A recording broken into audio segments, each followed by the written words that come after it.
बिल्कुल, देखिए ये सभी जो 4 आतंकी है, जिसमें doctor Muzammil, doctor Shaheen, doctor Adil और एक इमाम जो कि साउथ कश्मीर के एक मस्जिद में मौलाना के तौर पर काम कर रहा था, इन चारों को 10 दिन की एनआईए कस्टडी में पटियाला हाउस कोर्ट के एनआईए कोर्ट ने भेजा था। वो कस्टडी आज खत्म हो रही है, तो संभवतः 12 से 2 बजे के बीच में पेश करने की बात इन चारों को की जा रही है। एनआईए ऑफिशियल्स का कहना है कि एनआईए से इन चारों की कस्टडी और मांगी जाएगी। साथ ही एनआईए बंद कमरे में कोर्ट को अभी तक की 10 दिन में जो लीड्स एनआईए को मिली है उसके बारे में भी जानकारी दी जाएगी। सबसे बड़ी बात, मुजम्मिल को लेकर भी अल-फलाह यूनिवर्सिटी पहुंची थी, वहां से तमाम सबूतों को इकट्ठा किया गया एनआईए के द्वारा। उसके बाद शाहीन को लेकर अल-फलाह यूनिवर्सिटी पहुंची और तमाम सबूतों को इकट्ठा किया गया। लेकिन आज जब एनआईए ग्राउंड रखेगी फर्दर मोर कस्टडी के लिए, तो उसमें एनआईए की तरफ से बोला जाएगा कि शाहीन को लखनऊ और कानपुर लेकर जाना है, क्योंकि डॉक्टर परवेज जो कि एटीएस की कस्टडी में है, वो शाहीन को लेकर कई खुलासे कर रहा है, उसको वेरीफाई करना है। साथ ही शाहीन कैसे लखनऊ और कानपुर की महिला और खास तौर पर जैश की एक महिला कमांडर के तौर पर काम कर रही थी,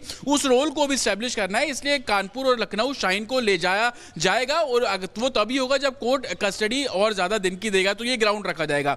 दूसरी सबसे बड़ी बात कि मुजम्मिल का जो रोल है, वो रोल कैसे पैसों को रूट करके सामने आया, उस बारे में भी और दिन की कस्टडी की जरूरत है, क्योंकि वो जो बातें कर रहा है उसको ग्राउंड पर वेरीफाई करना है। आदिल की कस्टडी बढ़ाने के लिए कोर्ट में एनआईए की तरफ से ये बोला जाएगा कि आदिल जो कि सहारनपुर का रहने वाला है, लेकिन जम्मू कश्मीर के गवर्नमेंट मेडिकल कॉलेज से एक AK-47 मिलती है, तो आदिल को सहारनपुर लेकर जाना है और वहां पर वो किस तरीके से पैसे लोगों से लेता था, जिस अस्पताल में काम करता था उनसे एडवांस सैलरी मांगता था, क्या वो सैलरी ही मांग रहा था या किसी और तरीके से पैसा इकट्ठा कर रहा था, आदिल के रोल को भी स्टैब्लिश करना है। तो कोशिश एनआईए की ये रहेगी कि अभी तक की इन्वेस्टिगेशन के बारे में कोर्ट को जानकारी दी जाएगी कि 10 दिन में एनआईए ने क्या कुछ हासिल किया, और आगे जब कस्टडी मांगी जाएगी तो इन सभी ग्राउंड्स को कोर्ट के सामने रखा जाएगा, ताकि इस पूरे मॉड्यूल, जिसको हम व्हाइट कॉलर मॉड्यूल बोल रहे हैं, इस मॉड्यूल में बैक चैनल्स जो लोग काम कर रहे हैं उनकी गिरफ्तारी की जा सके। बिल्कुल जतिन, आप हमारे साथ बने रहिए। एक और बड़ी अपडेट है अल-फलाह को लेकर, सूत्रों के हवाले से बहुत बड़ा खुलासा करने जा रहे हैं हम। दिल्ली में अल-फलाह की जमीन की पोल खुली है, मरे हुए लोगों के नाम पर बनाई गई है फर्जी जीपीए। अल-फलाह से जुड़े फाउंडेशन ने जमीन खरीदी। अल-फलाह चेयरमैन जवाद सिद्दीकी से जुड़ा है ये फाउंडेशन। ईडी की जांच में जमीन सौदे को लेकर खुलासा हुआ है। रिपब्लिक भारत में सबसे पहले आपको दिखाया गया था इस फाउंडेशन के जमीन जो कि फर्जी तरीके से हासिल की गई है, उसको लेकर बड़े खुलासे किए गए हैं। जतिन हमारे सहयोगी बने हुए हैं। अब ये क्या माजरा सामने आ रहा है कि जितने मरे हुए लोग थे उनके नाम पर जमीन लेकर और फिर अल-फलाह यूनिवर्सिटी और उससे जुड़ी हुई संपत्ति इकट्ठा की जाती थी। जतिन, बिल्कुल, देखिए ये तराबिया फाउंडेशन के नाम से जमीन जो है वो दिल्ली के कालिंदी कुंज इलाके में ली गई और इसकी रजिस्ट्री 2013 के अंदर कराई गई, और जवाद अहमद सिद्दीकी जो कि अल-फलाह यूनिवर्सिटी के फाउंडर भी हैं, चेयरपर्सन भी हैं, उनके नाम पर ये रजिस्ट्री कराई गई। लेकिन 20 तारीख को सबसे पहले हमने ही वो जमीन के बारे में सच अपने दर्शकों को दिखाया था कि कैसे मरे हुए लोगों के फर्जी साइन करके जो जीपीए है वो क्रिएट किया गया, और जीपीए कराने के बाद जो रजिस्ट्री है उस जमीन की वो अल-फलाह यूनिवर्सिटी के फाउंडर जवाद अहमद सिद्दीकी के नाम पर कर दी गई, उनके तराबिया फाउंडेशन के नाम पर कर दी गई। और अब ईडी ने जब इस पूरी जमीन की इन्वेस्टिगेशन की, तमाम जो दस्तावेज है उनको खंगाला, ईडी ने भी इस बात को कंफर्म किया, इस बात को माना कि मरे हुए लोग जो कि कुछ 70 में मर चुके हैं, कुछ 85 में मरे, कुछ 95 में मरे, उन लोगों के फर्जी दस्तावेज 2013 में किए गए, और 2013 में मरे हुए लोगों के फर्जी दस्तावेज करके जो जमीन का ट्रांसफर है वो जवाद अहमद सिद्दीकी के नाम पर कर दिया गया। और ईडी भी अब उन दस्तावेजों को खंगाल रही है, क्योंकि जवाद अहमद सिद्दीकी ईडी की कस्टडी में है। जवाद अहमद सिद्दीकी को ईडी ने गिरफ्तार किया था, तो जमीन को कैसे घपला कर अपने नाम कराया गया और वहां पर अल-फलाह यूनिवर्सिटी की जो बसें हैं वो पार्क होती थी, इन सभी एंगल्स पर भी ईडी अब इन्वेस्टिगेशन कर रही है। जतिन, इस जानकारी के लिए आपका बहुत बहुत शुक्रिया, आपने काफी विस्तार से जानकारियां दी। तो अल-फलाह यूनिवर्सिटी से जुड़े हुए जो लोग थे, अब उनके काले सच धीरे धीरे सामने आ रहे हैं। बड़ा सच ये भी कि अल-फलाह यूनिवर्सिटी से जुड़ी हुई ज़मीनें जो दिल्ली में खरीदी गई वो मरे हुए लोगों पर के नाम पर खरीदी जा रही थी। उस पर एक विस्तारित रिपोर्ट आपको दिखाते हैं।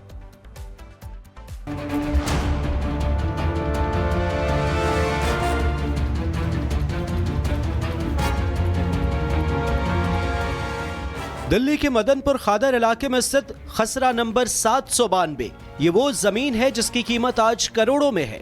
लेकिन ईडी की जांच में जो खुलासा हुआ वो रोंगटे खड़े कर देने वाला है।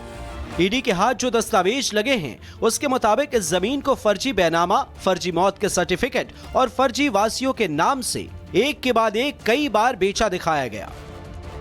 वहीं कई वारिस और अंत में ये जमीन पहुंची तरबिया एजुकेशन फाउंडेशन के पास।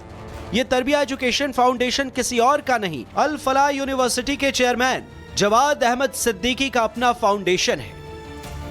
यानी जमीन घूम फिर कर उसी शख्स के पास पहुंच गई जिसके विश्वविद्यालय को इसका फायदा होना था। वही ईडी के मुताबिक इस जमीन को बेचने के लिए जो जनरल पावर ऑफ अटॉर्नी यानी जीपीए इस्तेमाल की गई वो पूरी तरह फर्जी थी।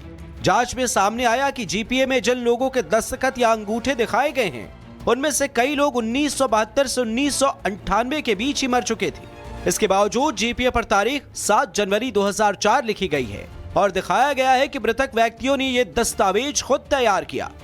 ईडी को जिन मौतों का रिकॉर्ड मिला उनमें नथु जिनकी मौत साल 1972 में ही हो चुकी है, हरबंस सिंह इनकी मौत साल 1991 में ही हो चुकी है, तो वही हरकेश की मौत साल 1993 में ही हो चुकी है। शिवदयाल और जयराम की मौत साल 1998 में ही हो चुकी थी। इन सभी को जीपीए में ऐसा दिखाया गया जैसे वे जीवित हों और उन्होंने 2004 में जमीन बेचने की अनुमति दी हो, लेकिन ये पहले ही मर चुके थे और फर्जी तरीके से जमीन को बेचा गया था। सवाल ये है, क्या सिर्फ ये एक जमीन का मामला है या अल फलाह यूनिवर्सिटी से जुड़े दूसरे जमीन सौदे में भी इसी तरह का खेल हुआ है? ईडी की टीम अब पुराने रिकॉर्ड खंगाल रही है। कुछ और बड़े नाम भी इस जांच के दायरे में आने की आशंका है। Bureau report, Republic Bharat. Delhi आतंकी हमले की मास्टरमाइंड व्हाइट कॉलर आतंकी डॉक्टर शाहीन उर्फ मैडम सर्जन इस वक्त एनआईए की गिरफ्त में है, लेकिन हर रोज शाहीन को लेकर चौंकाने वाले खुलासे हो रहे हैं। अल फलाह यूनिवर्सिटी के हॉस्टल के कमरा नंबर 22 में ही शाहीन खौफनाक आतंक की स्क्रिप्ट लिख रही थी। जांच एजेंसियां शाहीन को लेकर उसी कमरे में गई जहां से चौंकाने वाले खुलासे हुए हैं और सबूत निकलकर सामने आए हैं।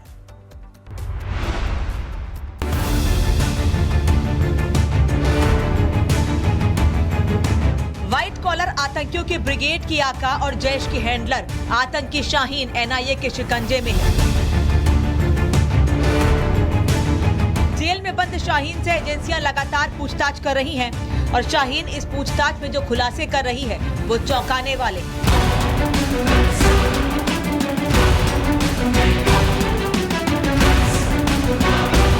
10 नवंबर को दिल्ली में लाल किले के पास हुए ब्लास्ट को लेकर शाहीन ने आतंकियों की पूरी कुंडली एनआईए के सामने उगल दी है।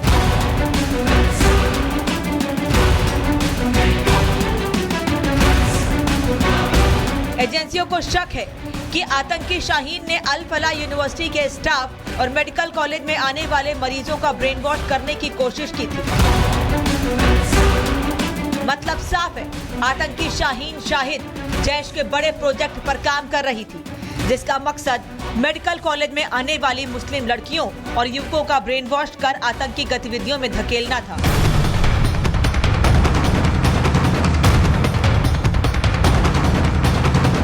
पूछताछ की कड़ी में गुरुवार को एनआईए आतंकी शाहीन को अल फलाह यूनिवर्सिटी के अंदर बने मेडिकल कॉलेज में लेकर पहुंची थी।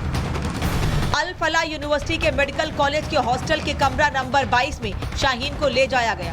दावा है कि इसी कमरे में आतंकी डॉक्टर शाहीन देश को दहलाने का ब्लूप्रिंट तैयार करती थी। एनआईए ने शाहीन के कमरे की हर एंगल से जांच की। शाहीन से पूछा गया कि कमरा नंबर 22 में दिन भर क्या करती थी। सवाल पूछे गए कि उससे कमरा नंबर 22 में कौन कौन मिलने आता था।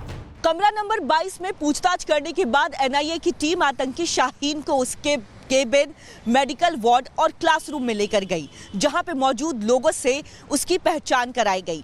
दावा किया जा रहा है कि एनआईए की टीम अब ये भी जानने की कोशिश कर रही है कि आखिर जो स्टूडेंट्स यूनिवर्सिटी में पढ़ते थे उनके साथ शाहीन का व्यवहार कैसा था, किन मुद्दों पर वो बात किया करती थी। दावा ये भी किया जा रहा है कि आतंकी शाहीन कई मेडिकल स्टाफ और कई स्टूडेंट्स के साथ टच में थी। यानी एनआईए की टीम अब इन लोगों से भी बाकायदा पूछताछ करेगी, जिसके लिए सूची तैयार की जा रही है।